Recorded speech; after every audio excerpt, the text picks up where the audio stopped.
వినిపిస్తున్నదా అందరికి? నమస్తే మేడం. వినిపిస్తుందండి. సుజాతనండి. వచ్చారా? లేటుగా వచ్చారా? ఆ, ఒక 7 minutes అవుతుందండి. అవునండి. Okay, okay. అదే సంతోషం. అయితే సంతోషం. అంటే శిష్యుడికి అడ్డుతున్న వాటిని అవి ఆయన పోగొట్టుకోవాలన్నమాట. అప్పుడు ఆ సౌందర్య స్థితిని తను అనుభవించగలడు.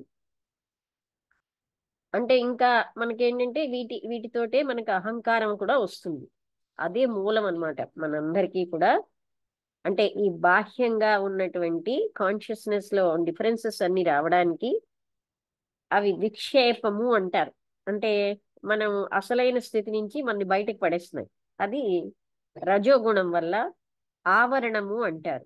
అంటే అదేంటి అంటే తమో గుణం వల్ల, అంటే ఫారం చుట్టూ ఉన్న ఎన్వలోప్ కంటే ఎన్వలోప్ ఏంటంటే ఆత్మతత్వం అన్ని చుట్టూ ఉన్నది బాడీస్. ఈ వీటితోటి మనకి అంటే మనం అసలైన స్థితి నుంచి బయటికి వెళ్ళిపోవడం, అసలు ఈ బాడీస్ తో ఐడెంటిఫై అవ్వడం, ఇవన్నీ వీటికే ప్రాముఖ్యత ఇవ్వడం, ఇలాంటి వాటిల్లో పడిపోతున్నాం. అవే రైట్ అనుకుంటున్నాం. అందుకని వాటి అన్నిటినీ అధిగమించి అసలైన మనందరికీ ఆనందం కావాలి, ఆనందం కోసమే ప్రయత్నిస్తున్నాం. కానీ ఆనందం ఏంటంటే వీటిల్లో ఉందని మనం ఇలా ప్రపంచంలో ఉన్న వాటిల్లోనే ఉందని. ఇప్పుడు చూడండి, పుణ్యం అంటూ నోములు, వ్రతాలు, పూజలు ఇవన్నీ చేస్తాం. అంటే ఇంకొక లోకంలో ఉన్న ఆనందం ఉంది అని మనం భ్రమిస్తున్నాం. అందుకోసమనే ఈ వీటిల్లో ఆనందం ఉందని మనం ఆలోచించి ఈ రూపనామాలకు ప్రాముఖ్యత ఇచ్చడం వల్ల అసలైన ఆత్మతత్వాన్ని కోల్పోతున్నాము అని. అందుకని ఈ రూపనామాలకు అతీతమైనటువంటివి అవి దాటి అప్పుడు మనం ఉన్న స్థితిలో ఉంటే అసలైన ఆనందం అక్కడే ఉంది అని. అందరికీ కావాలి పాపం ఆనందం, కానీ తెలియట్లేదు ఎక్కడుందో. అది ప్రాపంచికమైనటువంటి రూపనామాలు కలిగి ఉన్న వస్తువుల్లోనే ఉంది అని మనం భ్రాంతి చెందుతున్నాం. ఈ లోకం కాకపోతే మరో లోకం. మనం ఇప్పుడు ఏం చేస్తాం? స్వర్గలోకానికి వెళ్ళి సుఖాలు అనుభవించాలి అంతే. అక్కడ కూడా మనం రూపనామాలకి వేటిస్తున్నాం. అసలైనది మన ఆత్మతత్వంలోనే ఆనందం ఉంది అని మనం తెలియక భ్రమపడుతున్నాం, రాంగ్ రూట్ పట్టుకుంటున్నాం. అది చెప్పారు. సౌందర్యము, ఆత్మతత్వమే సౌందర్యం. అంటే అందుకే సత్యం, శివం, సౌందర్యం, సుందరం. ఈ విధంగా అంటే ఇక్కడికి ఆపుదాం, ఎందుకంటే మనకి ఇవాళ కొంచెం ఎక్కువ టైం అయింది. కానీ అర్థం అయింది కదా నేను అనుకోవడం. అంటే కొంచెం క్లియర్. ఇవాళ కాన్వర్జేషన్ రూపంలో లేదు, కానీ అది క్లియర్ గానే ఉంది అన్నది. నారాయణ గారు, అర్థమైందా మీకు? అర్థమైందమ్మా, అర్థమైంది. చెప్తారా? చెప్తాను.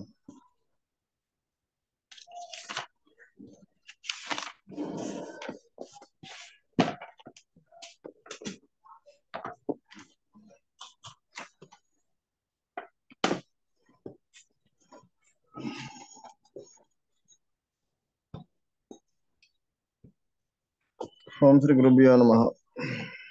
ఈరోజు 2 క్వశ్చన్లు అంటే చాలా బాగున్నాయమ్మా. అంటే ఎక్కడెక్కడైతే మనం ఎందుకు ఆత్మతత్వాన్ని తెలుసుకోలేకపోతున్నటువంటి దాన్ని చాలా క్లియర్ గా చెప్పారు ఇక్కడ మహర్షి సంభాషణలో.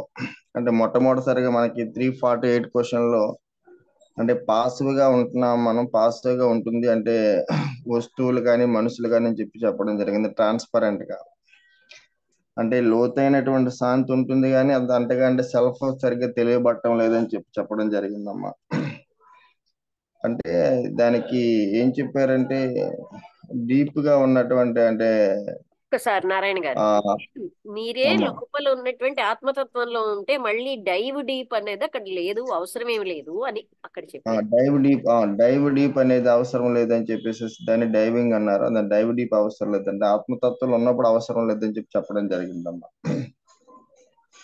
తర్వాత మైండ్ కాన్షియస్నెస్ అంటే అంటే తర్వాత ఏం చెప్పారంటే అంటే సరిగ్గా ఆ పక్షపాతం వస్తుందని చెప్పడం జరిగింది. అప్పుడు మహర్షి ఏమంటారంటే సెల్ ఫోన్ పట్టుకోండి అని చెప్పడం జరిగింది. ఎందుకంటే సెల్ఫ్ కాకుండా మనం ఏం చేస్తున్నాం అంటే ఎప్పుడు కూడా నాన్ సెల్ ఫోన్ పట్టుకోవడం వల్లనే ఇవన్నీ విభేదాలు కానివ్వండి, ఇంకోటి కానివ్వండి వస్తుందని చెప్పడం జరిగింది అనమాట అక్కడ.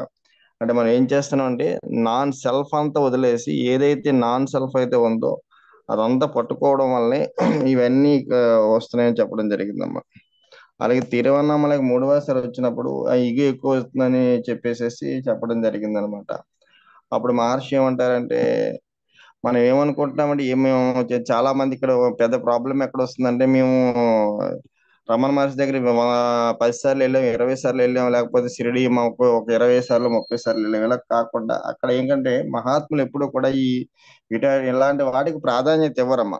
ఎందుకంటే అప్పుడు ఇదంతా కల్పన అని చెప్పారు, అని వీటన్నిటికీ అతీతంగా వెళ్ళమని చెప్పడం జరిగిందమ్మా. అందుకే మనకి ఇలాంటి వాటికంటే ఆ ఏంటి అక్కడ చెప్పండి. ఇలాంటి వాటికి అంటే దేశకాల ఇలాంటి ప్రదేశాలకంటే ఉమ్, అమ్మా దేశ కాలాలకి, దేశానికి, ఆ దేశం దేశ ప్లేస్. దేశ కాలాలకి అతీతంగా ఉన్నప్పుడు మాత్రమే దీనికి అర్థమవుతుందని చెప్పడం జరిగిందమ్మా. అంటే పరిసరాలు అనేవి మీ ఉద్దేశంలోనే ఉన్నాయని చెప్పడం జరిగిందమ్మా. అదే మరి మనస్సుని అంటే ఇక్కడ మనం ఏంటంటే ఏంటమ్మా, మనస్సుని బట్టే మనస్సే వీటివన్నీ చేస్తుంది మనసుని అని బట్టే గట్టిగా మనం చెప్పాలి. అంటే మనం ఏంటో అనుకుంటున్నామంటే అక్కడికి వెళ్తే మనం చాలా ఏదో వస్తుందని, లేకపోతే పుణ్యం వస్తుందని, లేదా ఇంకేదో వస్తుందండి ఇదంతా అనుకుంటున్నాం తప్ప అసలైనటువంటి ఆత్మతత్వాన్ని మర్చిపోయి ఇప్పుడు మనం మహర్షి దగ్గరికి వెళ్ళిన కూడా ఏంటవుతుందండి, అక్కడ రమణ మహర్షి దగ్గరికి వెళ్ళి మనం కేవలంగా పుణ్యం గురించి మనం ఏదో చేసి ఇది కాదు, లేకపోతే నేను మహర్షి దగ్గరికి వెళ్తే నాకు ఏదో అయింది, లేకపోతే నాకు ఆ లాభం వచ్చింది ఈ లాభం వచ్చింది ఇది కాదండి. అంటే మనకి భౌతికమైనటువంటి దీంతో ఆలోచిస్తున్నాం తప్ప అసలైనటువంటి ఆత్మతత్వాన్ని ఇంతమంది మహాత్ములు ఎందుకు వచ్చారంటే ఆ మనం మర్చిపోయినటువంటి ఆత్మతత్వాన్ని అంటే ఎరుగు చేయడానికి మనకి రావటం జరిగిందమ్మా. అందుకని కలియుగంలో అనేక మంది మహాత్ములు రావడం జరిగింది. అందుకే మనకి జీసస్ కూడా ఒకసారి ఏమంటాడంటే the Kingdom of haven is with in you అంటాడు. అంటే స్వర్గ సుఖాలన్నీ మనలోనే ఉన్నాయి, అంటే మనలో కానిదంటే ఏం లేదు. అందుకే అది ఏం చేస్తూ ఉంటుంది అంతా మర్చిపోయి మనం అంటే ఏదో ప్రదేశాలకు వెళ్ళడం వల్ల నాకేదో పుణ్యం వస్తుందో పాపం వస్తుందో అన్నట్టు ఈ జంజాటంలో ఉన్నాం తప్ప అసలైనటువంటి ఆత్మతత్వాన్ని అనేటువంటి దాన్ని మనం పూర్తిగా మర్చిపోతున్నాం. అలా మర్చిపోవటం వల్లే మనకి ఇవన్నీ వస్తున్నాయి. ఆ తర్వాత నెక్స్ట్ మనకి 349 క్వశ్చన్ అమ్మా. అంటే వివేక చూడమని ద్వారా మనకి ఎంఎస్ కృష్ణ రాసినటువంటి ఇక్కడ అందులో అన్ని కూడా దీనికి చెప్పబడింది, క్వశ్చన్స్ లేవు, వివరణలే ఇచ్చారు అంతే. అది వివరణలు ఇచ్చారు. అది ఎందుకంటే ఆది శంకరాచార్య సాహిత్యంలో వివేక చూడమని మకుటాయమానమమ్మ. ఎందుకంటే అందులో ప్రతిదీ చాలా క్లియర్ గా చెప్పడం జరిగింది. అందులో మొదటి శ్లోకంలో ఏమంటాడంటే అనేక వందల వేల జన్మలు ఎత్తితేనే తప్ప నీకు భక్తి కలగడమే జ్ఞానం కలగడమే కష్టం అని చెప్తారమ్మ. అలాగే ఇంకో విశేషం ఏంటంటే అక్కడ ఆది శంకరాచార్యుల గురించి గోవింద్ భగవత్పాదులు అంటే మనకి శంకర విజయంలో చెప్తారమ్మా. 1000 సంవత్సరాలు ఆయన తపస్సులో ఉండిపోతారమ్మా. అంటే గురు శిష్య సంబంధం ఎలా ఉంటుందో అక్కడ బాగా క్లియర్ గా చెప్పబడుతుందమ్మా. అండ్ ఇక్కడ మనకి ఏం చెప్పబడిందంటే ప్రపంచంలో అందరూ కూడా సంతోషంగా ఉండాలి, సంతోషంగా ఉండాలని చెప్పేసేసి ప్రతి జీవి సంతోషం, ప్రతి మానవుడు అవనమంటే ప్రతిదీ సంతోషం గురించి చూస్తుంది తప్ప ఇక్కడ మనకి పెద్ద పెద్ద ప్రాబ్లం ఎక్కడ వస్తున్నామంటే ఈ సంతోషం అనేది మనం సంపాదించినటువంటి వస్తువులతో, వాహనాలతో, మనం కట్టుకున్నటువంటి బిల్డింగులతో, మనం సంపాదించిన ఆస్తులతో, అంతస్తులు ఇక్కడ సంతోషం ఉందని అనుకుంటున్నాం తప్ప నిజమైనటువంటి సంతోషం ఆనందం అనేది ఆత్మలో ఉందని చెప్పేసి మనకి అది అర్థం అవ్వట్లేదమ్మా. కాబట్టి ఏంటవుతుందంటే మెటీరియల్స్, ఎందుకంటే వివేకానంద ఆ రోజుల్లోని 1863 ప్రాంతంలోనే అంటే ఈ మేడలు ఈ మిద్దులు చూసి మురిసిపోకండి, అఖండ అనేటువంటి ఆత్మతత్వం అనేది నీలో ఉంది, అది నిజమైనటువంటి ఆనందాన్ని సంతోషంగా ఇవ్వగలదు, ఏదో రోజు పోయినటువంటి మీకు ఆనందాన్ని ఇవ్వలేవని చెప్పి డంకాపదంగా చెప్పడం జరిగిందమ్మా. కాబట్టి ఏంటవుతుందంటే ఈ రోజు మాక్సిమం అంతే 98% ఏంటవుతుందమ్మంటే మెటీరియలిస్టిక్ అయిపోయి అంటే మన దీంట్లోనే ఆనందం ఉందని చెప్పేసి మనం అనుకుంటున్నాం తప్ప దానివల్ల అక్కడ క్లియర్ గా చెప్పగడం జరిగిందమ్మా. అక్కడ ఏంటవుతుందంటే ఏదైతే రైట్ పాత్ అయితే ఉందో ఆ రైట్ పాత్ ని వదిలేసి మనం ఏం చేస్తున్నామంటే రాంగ్ పాత్ ని వెతుక్కుంటున్నామా. ఆ రాంగ్ పాత్ ని వెతుక్కొని అంటే మనం ఇది చేసి అన్ని చేస్తున్నాం, అంటే యజ్ఞాలు చేస్తున్నాం, హోమాలు చేస్తున్నాం, తర్వాత మనం పూజలు చేస్తున్నాం, వ్రతాలు చేస్తున్నాం, ఇవన్నీ చేస్తూ కూడా మన నిజమైనటువంటి ఆత్మతత్వాన్ని మనం మర్చిపోయి ఇది చేస్తున్నాం. అందుకే మనకి ఆది శంకరాచార్యుల వారు మనకి ఇందులో భజ గోవిందంలో అంటే డుక్కురునికరణ అని ఒక పండితుడు వర్ణిస్తుంటే అప్పుడు చెప్తాడు, గోవిందం భజ మూఢమతే నహి నహి రక్షిత డుక్కురునికరణి అని చెప్పేసి చెప్తారనమాట. సన్నిహిత కాలి అంటే అవసరం లేనప్పుడు ఇవేవి ఈ డుక్కురునికరణి వ్యాకరణ సూత్రాలు ఉల్లించడం ఉపయోగం లేదు, గోవిందుని భజించని చెప్పడం జరుగుతుందమ్మా. అలా సన్నిహితే కాలే ఏంటవుతుందంటే అంటే అలా నీకు టైం వచ్చేసింది, కాలం సన్నిహితం అయిపోయింది. ఈ బాడీ వదిలేయడానికి. సన్నిహితం అయిపోయింది. అవును. ఇంకా నువ్వు ఈ వ్యాకరణ సూత్రాలు ఉల్లించడం వల్ల ఏంటి ఉపయోగం అని చెప్పి అంటే అసువుగా వచ్చాయమ్మా ఆది శంకరాచార్యం దాన్ని ద్వాదశ పంచరిక స్తోత్రం అంటాం. 12 స్తోత్రాలు శిష్యుల తర్వాత రాశారు. అంటే ఆది శంకరాచార్యుల వారి అంటే ఈ మొత్తం దేశ పర్యటన చేసినప్పుడు ఇవన్నీ చూసి ఆయన హృదయం ద్రవించి ఏంటి ఇంకా అంటే ఇంత ముసలైనా సరే లాస్ట్ ఎండింగ్ దగ్గర అసలైనటువంటి దాన్ని వదిలేసి దీన్నే పట్టుకుంటున్నారని చెప్పేసి ఒక ఆవేదన చెందుతారనమాట. అలాగే భజగోవిందం అనేది వచ్చిందమ్మా. అలా ఏం చేస్తున్నామంటే రైట్ పాత్ అనేది వదిలేసి ఏదైతే రాంగ్ పాత్ ఉన్నదో అది మనం అది ఇంకా ఏంటంటే మనకి పెద్ద ఇది ముందు నుంచి కూడా అంటే మనం చనిపోయినటువంటి తర్వాత ఏయో లోకాల్లోకి వెళ్ళి అక్కడ ఆనందం పొందుతామేమో, స్వర్గం అక్కడ ఉంటుందేమో, స్వర్గంలోనే ఆనందం ఉంటుందేమో అని చెప్పేసి ఒక రాంగ్ గైడెన్స్ అనేది అక్కడ ఉందమ్మా మనకి. ఇవంటే ఆయా లోకాల్లో మనం వెళ్ళిపోయిన తర్వాత అంటే జీవన్ముక్త స్థితి అనేది అంటే బ్రతికుండగానే జీవన్ముక్తుడు అవ్వాలి. కానీ అంటే మోక్షం అనేది మనం ఏమనుకుంటున్నామంటే ఇంకే లోకాల్లో ఉన్నదని చెప్పేసి అనుకుంటున్నాం. కానీ ఆ ఏ లోకాల్లో ఏమీ లేదు. ఇవన్నీ కూడా మళ్ళీ వచ్చినటువంటివే. కాబట్టి పుణ్యం అయిపోగానే ఆయా లోకాల్లోనే మళ్ళీ తిరిగి కిందకి మళ్ళీ భూమి మీదకి వచ్చేస్తాం. అంటే ఆ విషయం అర్థం కాక మనం ఏం చేస్తున్నాం అంటే ఇవన్నీ కూడా దాని పుణ్యం గురించి మనకి ఎక్కువ వెచ్చిస్తున్నాం అనుకుంటా. అంటే నిజమైనటువంటి ప్రేమ ఆనందం అనేది ఎక్కడ ఉందంటే సెల్ఫ్ లోనే ఉందని చెప్పేసి చెప్పడం జరిగిందమ్మా. కానీ అది మనం వదిలేస్తున్నాం. తర్వాత ప్రస్థానత్రయం గురించి మనకు చెప్పారు. అంటే ప్రస్థానత్రయం ఏంటంటే భగవద్గీత, బ్రహ్మసూత్రాలు, ఉపనిషత్తులు. అంటే మీరు మాకు చేసినటువంటి మహోపకారం ఏంటంటే ఈ బ్రహ్మసూత్రాలు కానీ లేకపోతే ఉపనిషత్తులు కానీ మేము ఎప్పుడు చదవలేము. కరోనా టైంలో చక్కగా బ్రహ్మసూత్రాలు కూడా మాకు చక్కగా చదివి వినిపించారమ్మా. అంటే గత 3-4 ఇయర్స్ నుంచి కేవలంగా ఆత్మతత్వానికి సంబంధించినటువంటి అనేకమైనటువంటి గ్రంథాలు. అందుకే కరోనా టైంలో ఏటైపోతుందో అందరూ కూడా ఒక భయాందోళనలో ఉంటే మాకు మీరు ఏం చేశారంటే ఉదయం సాయంత్రం ఈ మొత్తం ఈ ఆత్మకు సంబంధించినటువంటి ఇవన్నీ కూడా చక్కగా వినిపించారమ్మా. ఎప్పుడైతే విన్నామో ఏంటి ఈ రోజు పోతే ఈ శరీరం పోతుంది దేనికి భయపడాలి అన్నటువంటి ఒక స్థితి అయితే మాకు ఏర్పడిందమ్మా. ఆ తర్వాత ఏంటవుతుందంటే మనకి దీన్ని కేవలంగా ఇవన్నీ కూడా ఏంటంటే కేవలంగా మనం చదవడానికి కాదు, దీన్ని ఏం చేయాలంటే మనం తీవ్రమైనటువంటి సాధకులకి బాగా ఉపయోగపడుతుందని మీరు దాని క్లారిటీ చెప్పారు. ఎందుకంటే కేవలంగా ఇవి చదవటం వల్ల ఇది కాదు, నేను ఏదో బ్రహ్మసూత్రాలు చదివాను, భగవద్గీత చదివాను, ఉపనిషత్తులు చదివాను కాకుండా ఇవన్నీ కూడా ఏంటంటే ఆత్మ సాక్షాత్కారానికి బాగా ఉపయోగపడతాయని చెప్పడం జరిగిందమ్మా. ఆ తర్వాత ఇవన్నీ ఏం చేయాలంటే విచారణ ద్వారా, ఎందుకంటే మనకి నవవేద భక్తి సూత్రాల్లో శ్రవణం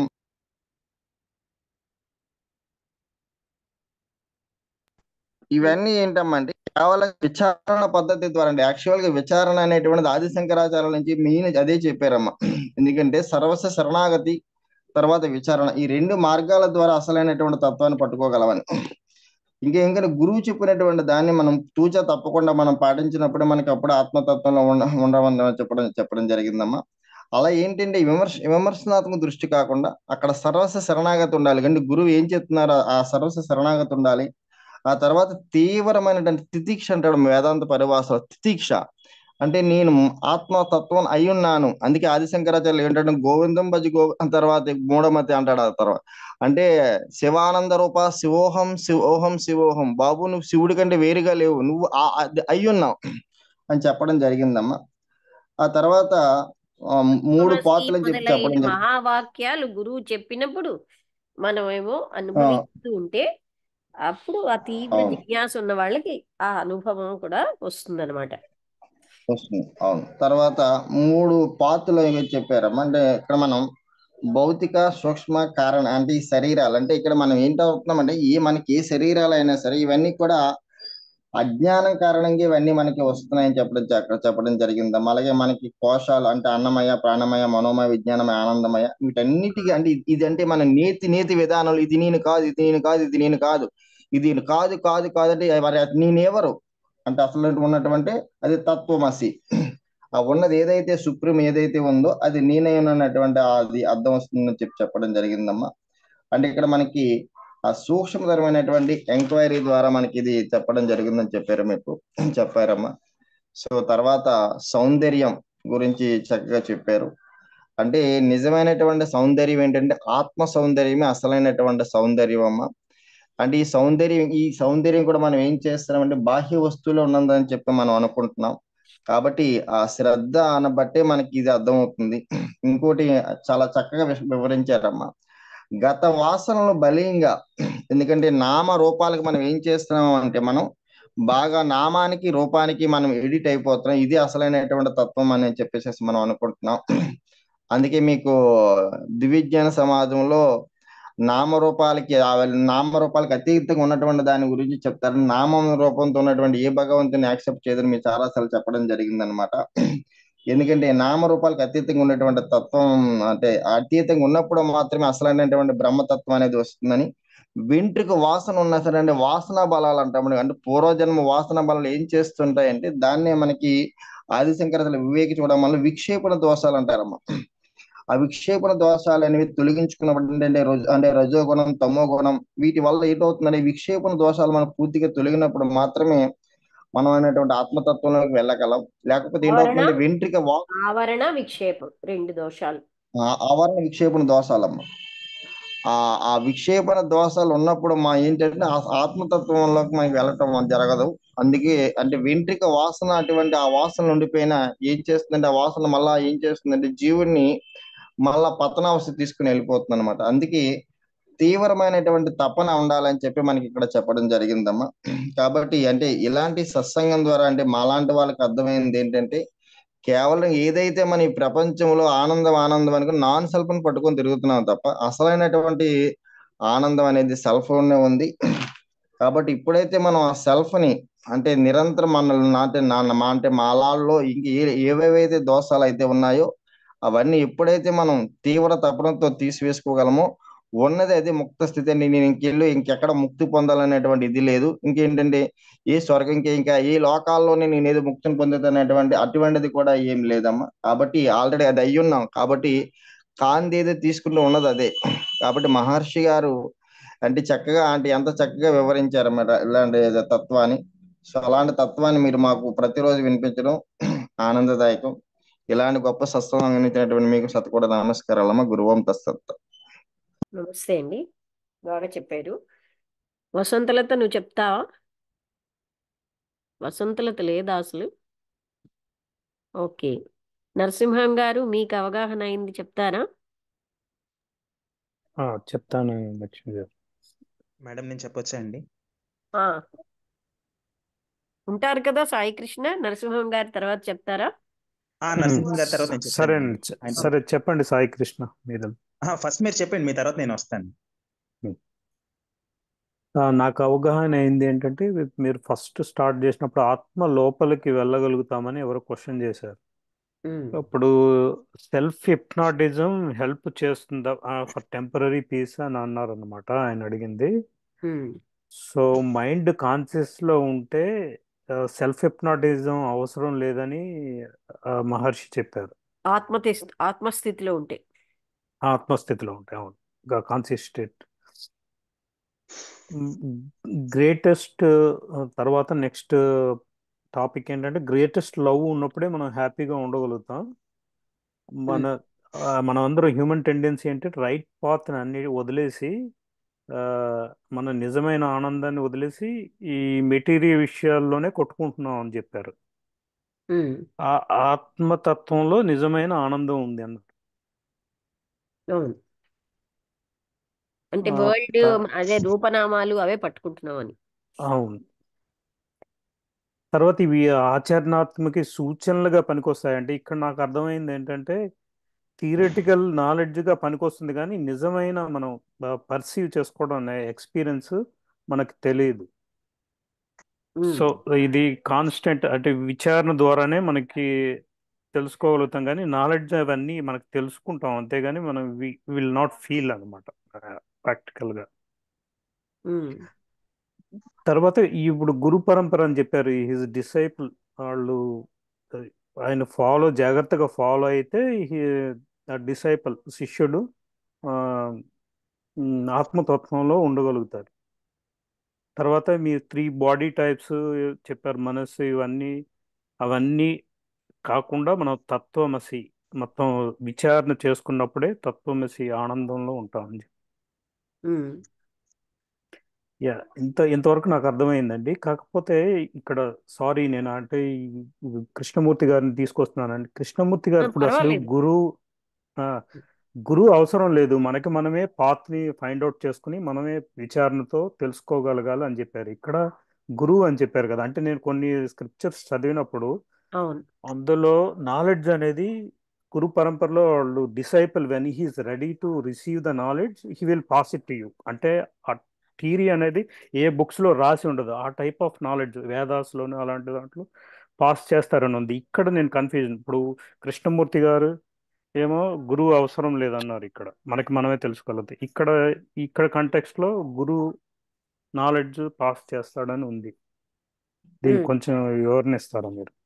అంటే మనకి ఇంతవరకు ఉన్న శాస్త్రాలలో గురువు అని చెప్పారు. మరి అది మనకి లింక్ రమణ మహర్షి చెప్పారు, ఆత్మే గురువు అయి ఉందని కదా. ఆ గురువుని కూడా రక్త మాంసాలతో ఉన్న వ్యక్తిగా మనం చూస్తే ఏమీ లాభం లే. గురువులో ఉన్న ఆత్మతత్వాన్ని చూడగలగాలి. అందుకని మనలో ఉన్న ఆత్మే గురువు అయి ఉన్నది అని రమణ మహర్షి చెప్పారు. అసలు యాక్చువల్ గానండి, నేను చెప్పాను కదా ఒక స్వామీజీతో ఇలా మా రత్నానంద స్వామీజీ అని శ్రీశైలం వెళ్తే ఆయన ఇలా నా దగ్గరకు వచ్చారనమాట. ఎంతో జనంలో వచ్చి, మీ ఆశ్రమ వాసులు పింక్ కలర్ దుస్తులు వేసుకుంటారా అని అడిగారు. మా ఆశ్రమ వాసులు కాషాయం వేసుకున్నట్టు అంటే, కాదు నాకు ఇష్టం అని వేసుకున్నాను, నేను ఆశ్రమ వాసిని కానన్నారు. మీతో మాట్లాడాలన్నారు. అప్పుడు ఆయన ఒక అరగంట అవుతుంది ఉంటారా అంటే, అప్పుడు ఏం ఇదే పాయింట్ వచ్చింది, గురువు ఒక అవసరం అని. అంటే అది వాళ్ళ వాళ్ళ స్థితిని బట్టి ఉంటుంది. ఎవరికైతే బాహ్యమైన గైడెన్స్ లేకుండా ఒక కీకారణ్యంలోకి వెళ్ళారనుకోండి, కొందరికి గైడెన్స్ అవసరం, కొందరికి అక్కర్లేదు. అవసరం లేనప్పుడు అందరికీ ఒకటే అని కాదు. అంటే ఇక్కడ మనం కూడా పరిణామంలో ఉన్నత స్థాయికి వస్తున్న కొద్దీ, ఇప్పుడు మనకి మొదట వాళ్ళకి ఎవరో ఒకరు చెప్పాల్సిన పరిస్థితి వచ్చేది. ఇప్పుడు ఎప్పుడు కూడా అసలు ఆత్మే గురువై ఉంది. అదే ఆత్మ గురువై ఉంది అని చెప్పడానికి అసలైన గురువు అయితే ఏం చెప్తాడు అంటే, నీ ఆత్మే నీ గురువై ఉందని చెప్తారని రమణ మహర్షి కూడా చెప్తారు ఓ దగ్గర. అంటే బాహ్యంగా గురువు లేడు, గురువు ఆత్మే అయ్యుంది అని. అందుకని కృష్ణమూర్తి గారు మనకి డైరెక్ట్ గా అదే చెప్తున్నారు. ఎక్స్టర్నల్ గా ఆ గురువుని కూడా ఒక హ్యూమన్ ఫామ్ లో చూస్తే దట్ ఈస్ నాట్ రియల్ గురువుని చూసినట్టు కాదు అని చెప్పారు అక్కడ కూడా. అర్థమైందా? కన్ఫ్యూజింగ్ గానే ఉందా? లేదు లేదు, అర్థమైంది లక్ష్మి గారు. ఉమ్. మనం ఏంటంటే గురువు అంటే ఒక వ్యక్తిగానే చూస్తున్నాం. వ్యక్తి లోపల నేను శరీరాన్ని, శివుడు శరీరం అనే చూస్తాం. శివుడిలో ఉన్న శివతత్వాన్ని చూడటం లే. నేను శరీరాన్ని కాను అనే దాంట్లోకి మనం వెళ్ళటం లే. వెళ్ళినప్పుడు శివుడు శరీరం కాదు, భగవంతుడు శరీరం కాదు. ఆయన రూపానికి అతీతంగానే ఉన్నాడు. నేను అజ్ఞానంలో ఉండి భగవంతుడికి ఆపాదిస్తున్నాను ఒక రూపాన్ని కదా. అందుకని నేను అనంతమైన ఆత్మతత్వాన్ని అనుకున్నప్పుడు దైవానికి రూపం ఎందుకుంది? అది మనం ఏం చేస్తున్నాం అంటే, నేను రూపాన్ని అనే అజ్ఞానంలో ఉండి భగవంతుడికి ఒక రూపాన్ని ఇస్తున్నాం. అది మనసు చేసినటువంటి పని. అలాగనే గురువుకు ఒక రూపాన్ని ఇస్తున్నాం. గురువు రూపం కాదు, రూపంకి అతీతమైన తత్వం అయి ఉన్నాడు. ఆ తత్వం మనలో ఉన్నది, అదే ఆ తత్వం అక్కడ ఉంది. అన్ని లేవు, గురువులో ఉన్నది వేరు, మనలో ఉన్నది వేరు కాదు. అందుకని రమణ మహర్షి ఆత్మే నీ గురువు అని చూపిస్తున్నారు. అర్థమైంది. ఓకే, లక్ష్మి గారు, నేను స్పందించొచ్చండి గురువు అనే పదానికండి. చెప్పండి. అది శంకరాచార్యుల వారు కూడా నిర్వాణ షట్కంలో 5వ శ్లోకం, న మృత్యుర్న శంక నమే జాతి భేద పితానైవ మేనైవ మాతా చ జన్మ అనే శ్లోకంలో కూడా ఇక్కడ గురు అంటే గు అంటే గుణానికి అతీతుడు, రు అంటే రూపరహితుడు, ఊ అంటే ఊహకు అందనటువంటి వాడు. అంటే ఇక్కడ గురువు అంటే నామరూపాలతో చూసినప్పుడు ఆ గురువు అనేది, ఆ ఇమేజ్ అనేది ఒక కాలానికి, ఒక దేశానికి కట్టుబడి ఉంటుంది. ఇప్పటి వరకు మీరు చెప్పింది దేశ కాల వస్తు పరిచ్ఛేదం లేనటువంటిది, అంటే మూడింటికి అతీతంగా ఉన్నటువంటిది ఆ తత్వం అనేది కదండి. ఇక్కడ గురువు అంటే కేవలం శబ్దం, జ్ఞానం. ఆ జ్ఞానం అనేది ఇరువురుగా చూసినా ఒక్కరే. అక్కడ జ్ఞానంలో మీరు చెప్పిన నామరూపాలని దాటి చూస్తే ద్వంద్వం లేదండి అక్కడ. అప్పుడు అక్కడ గురు శబ్దం లేదు, శిష్యుడు లేదు, అంటే ఇద్దరు ఒకటైపోతున్నారు అని అండి అక్కడ అర్థం. జ్ఞానానికి వెళ్తుంటే నామరూపాలకి వచ్చేసరికి గురు రూపం వేరవుతుంది, శిష్యుడు రూపం వేరవుతుంది. మధ్యలో వీళ్ళిద్దరికి కనెక్టింగ్ ఒక శబ్దం అనేది నడుస్తుంది కాబట్టి గురువు అవసరము అనేటువంటిది వినిపిస్తుంది. ఇక్కడ లోతుగా వెళ్ళి చెప్పింది గురు శిష్యులు అనేది శబ్దం, ఆ శబ్దానికి అతీతంగా అంటే మౌనం అని చెప్తున్నారు కదండి. ఇక్కడ మౌనం అంటే అహం వృత్తి లేకపోవడం. అహం ఉంది అంటే దానికి ఆకారాన్ని జోడించి ఈ నామరూపాలకి బందీ అయ్యి నామరూపాలతో ప్రయాణం సాగిస్తున్నప్పుడు ప్రతిదీ వేరుగానే కనిపిస్తుందండి అక్కడ. అందుకని నామరూపాల ద్వారాగా పొందేది ఏది కూడా కాలానికి దేశానికి కట్టుబడి ఉంటుంది కాబట్టి అక్కడ గురు శబ్దాన్ని పక్కకు పెట్టడం జరుగుతుంది. ఆ రెండింటిని తీసేస్తే అక్కడ ఇద్దరు ఒకటే అవుతున్నారండి అక్కడ. అంటే గురువు శంకర్లు ఆత్మ కూడా ఉన్నాడు అన్నది చెప్పారండి, రమణ మహర్షి చెప్పినది. జ్ఞానం అండి, జ్ఞాన స్వరూపం అండి. అంటే ఆత్మతత్వమై ఉన్నాడు, సెల్ఫ్, క్యాపిటల్ సెల్ఫ్ అని వాడుతున్నారు రమణ మహర్షి. అంటే ఆత్మన్నా, జ్ఞానమన్నా, బ్రహ్మమన్నా, ఆనందమన్నా, సచ్చిదానంద స్వరూపమన్నా ఇవన్నీ పర్యాయ పదాలే కదండి. అందుకని అంటే మనిషి అనేవాడు స్వతహాగా కోరుకునేది ఏంటంటే తాను స్వతంత్రంగా ఉండాలి, స్వేచ్ఛగా ఉండాలి, ఆనందంగా ఉండాలి, జ్ఞానంగా అంటే తెలివిగా ఉండాలని కోరుకుంటాడు ప్రతి ఒక్కరూ కూడా. అంటే ఎందుకని ఇవి కోరుకుంటున్నామంటే అది నా సహజ స్వరూపం, అది సచ్చిదానంద స్వరూపమే తాను. ఏదైతే మన సహజ స్వరూపమైందో దాన్నే మనం కోరుకోవడం జరుగుతుంది.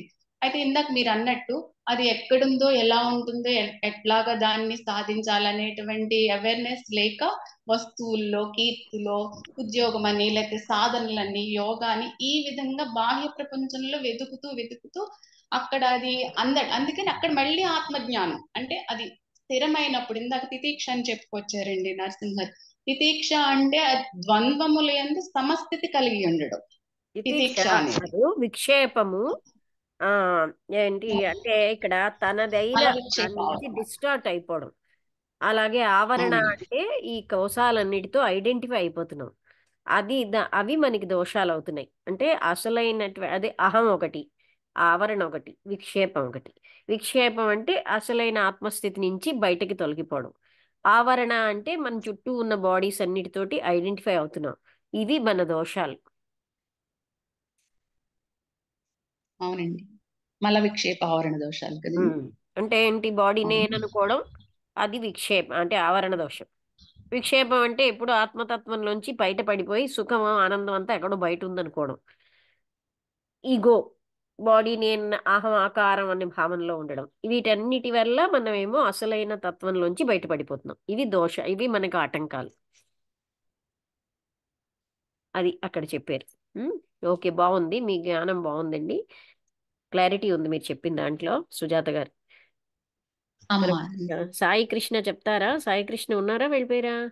వెళ్ళిపోయి ఉన్నానండి. ఉన్నారా? ఉన్నాను. కనబడలేదు లిస్టులో. ఓకే ఓకే, కనబడ్డారు, చెప్పండి.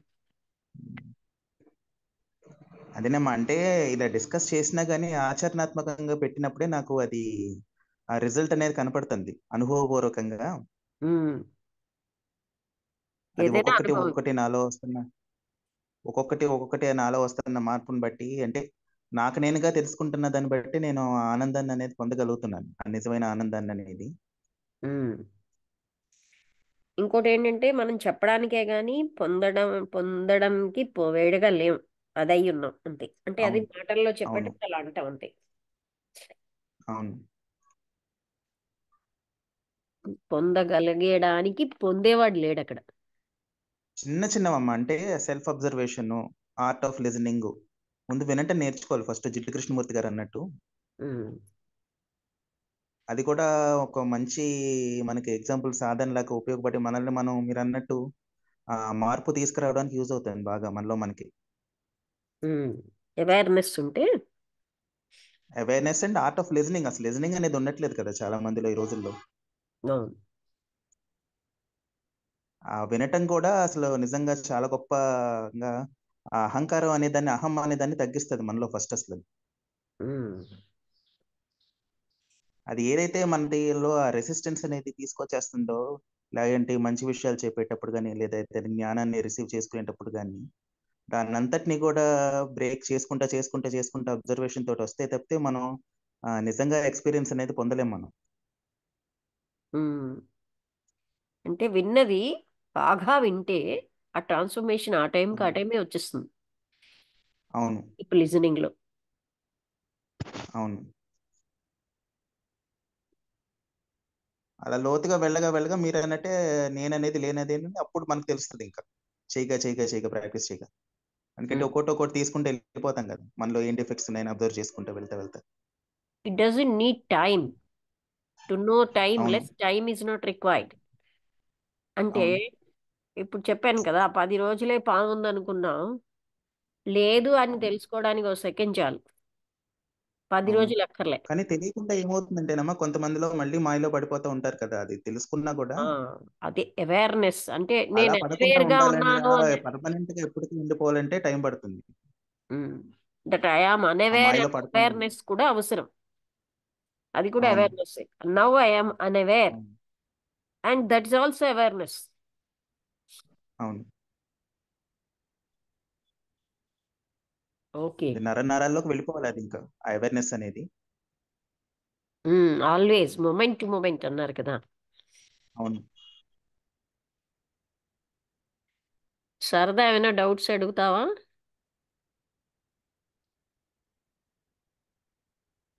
ఏమైనా మాట్లాడతావా సరదా?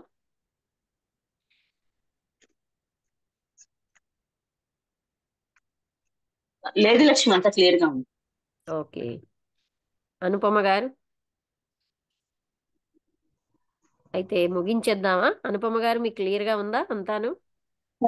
చాలా బాగా అర్థమైందండి, అందరూ చాలా బాగా మాట్లాడారు. Very good. బాగుంది, అవగాహన చేసుకుంటున్నా మొత్తం అంతా. I'm happy. సుజాత గారు కూడా క్లారిటీతో మాట్లాడుతున్నారు. అయితే అవును అవును, బాగా మాట్లాడారు సుజాత గారు, అమ్మ నరసింహం గారు, నారాయణ గారు. మన ఉమ్, ఇతను కూడా, డాక్టర్ కూడా చాలా బాగా మాట్లాడుతున్నాడు, చిన్నవాడైన కుర్రాడు. అవునవును, తనకి అంటే డెప్త్ ఉంది. అవును, అదే అదే.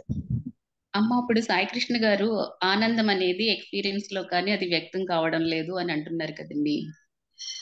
ఆనందం అనేది అది సహజంగానే ఉంది. ఇప్పుడు నిద్రావస్థలో మాండుక్యోపనిషత్తులో చెప్తుంది కదండి.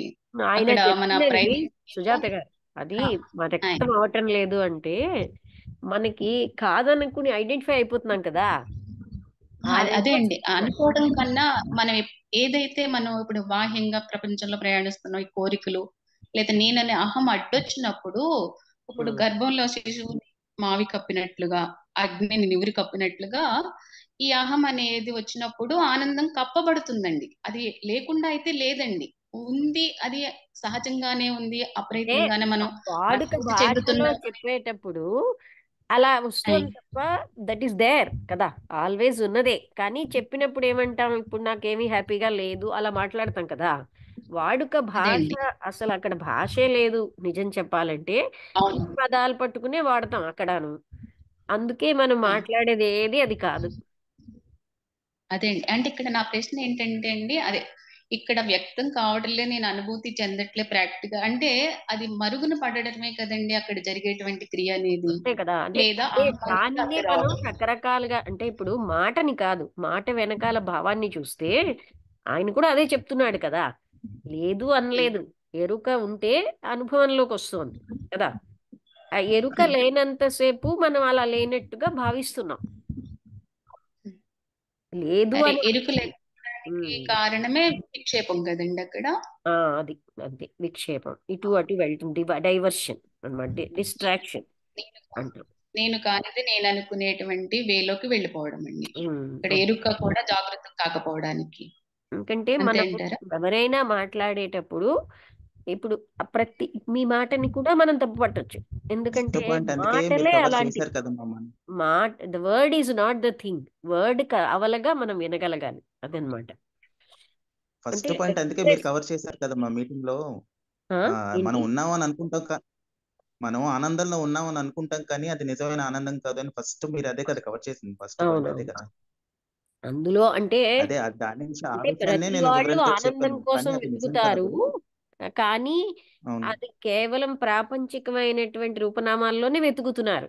అంటే వాళ్ళకి కావాలి, అవును బట్ దానికి రైట్ వే ఏమిటో, వాళ్ళకి రైట్ పాత్ తెలియట్లేదు అని మొదలు పెట్టారు అందులో. అవును దాన్నే నేను చెప్పాను, అదే నరనరాలో అవేర్నెస్ అర్థమైంది, అనేది ఉండాలి అర్థమైంది. ఎప్పటికప్పుడు, అదే అవును కాన్షియస్నెస్ అనేది.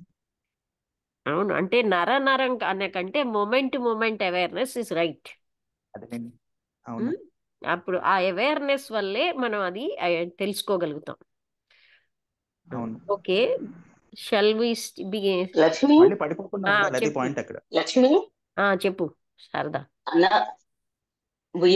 we should be aware of that we are not aware అన్నావు కదా ఇప్పుడు.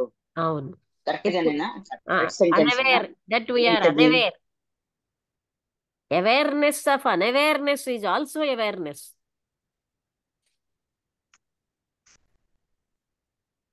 అర్థమైందా? ఓకే, అర్థమైంది. లక్ష్మి గారండి, ఇప్పుడు ఈ విక్షేపానికి గురువు అవసరం కదండి. ఇక్కడ గురువు అనే శబ్దం అండి. అంటే ఒక్క ఏదైతే పాయింట్ నేను చెప్పనండి సుజాత గారు, గురువు ఉన్నా అది గురువుని మనం రక్తమాంసాలతో ఉన్న వ్యక్తిగా చూసినంతసేపు అసలైన దానికి మనం ఎప్పుడు వెళ్ళలేం. అవునండి, అర్థమైందా? అవునండి, ఆ గురువు, నిజమైన గురువు రమణ మహర్షి ఏం చెప్తారంటే ఆత్మే నీ గురువు అని చూపిస్తాడు అని చెప్పారు. అవునండి. శారదా నువ్వేదో చెప్పు.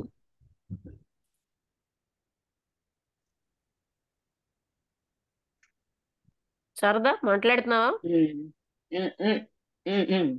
చెప్పు. ఇప్పుడు అవేర్నెస్ లో ఉంటే మన తాలూకా నిజస్థితి తెలుస్తుంది, అవునా? అదే తెలియడం అంటే అదే అనుభూతికి వస్తుంది అని చెప్పాలి మనం. అనుభూతి అంటే మళ్ళీ అక్కడ మనం అదే వాడాలి, నిజస్థితిలోకి వెళ్తాం. ఆ,